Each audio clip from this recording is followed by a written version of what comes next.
So putol yung o-ring, oh.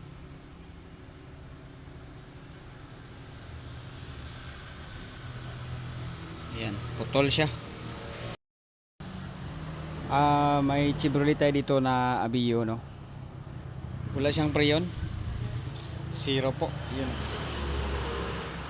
Tapos pagsilip natin dito, no. So may nakita na tayo dito na posible nagkaroon ng leak o kasi yung ano guys, no, na-convert na nila sa universal na compressor, no. Maganda naman kasi yung issue talaga ng Aveo ay laging sira yung stock na compressor, no. Di siya tatagal, no. So yan, yung universal kahit ano siya pero mura lang pag masira, no. Ito yung nakita natin na problema guys, no, yung hose niya yun, no, na bumaluktot ito guys, no. So sobrang iksi na kanyang hose, mag-cause na siya ng vibration or may tendency na maano to ang fitting. So tingnan nyo guys, oh, tinamaan niya na yung fitting, oh.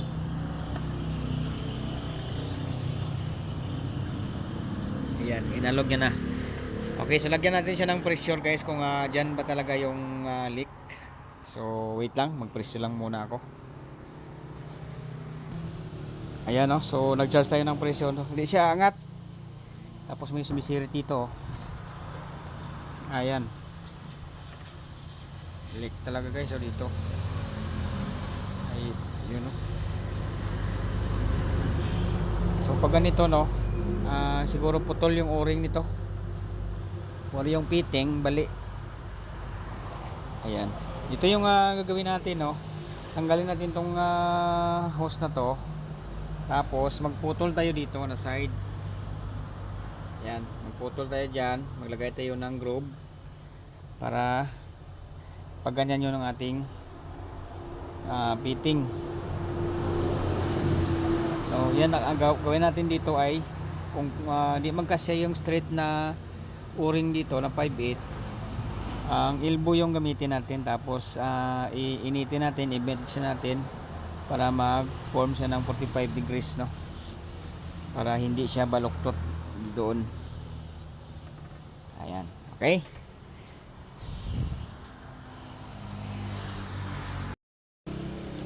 Ito na yung hose nya guys, no. So putol yung o-ring, oh.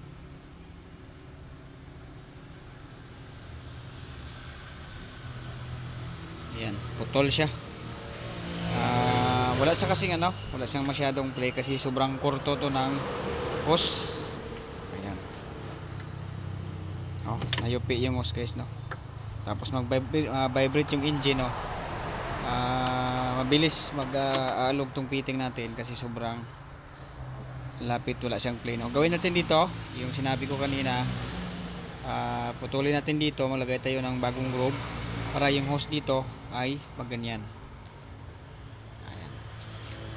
So pasilip natin mamaya yung after natin magawa, okay.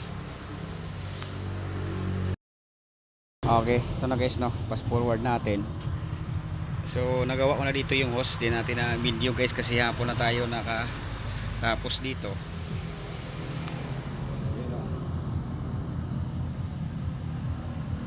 Yan. Oh. So ang ginawa natin dito sa elbow ay ininit natin para mag 45 degrees siya. Ayan, oh. Tapos dito nagdugtong tayo dito ng elbow. Ayan, oh. Ayan. So nilagyan ko na siya ng preyon. Start natin kung malamig ba to.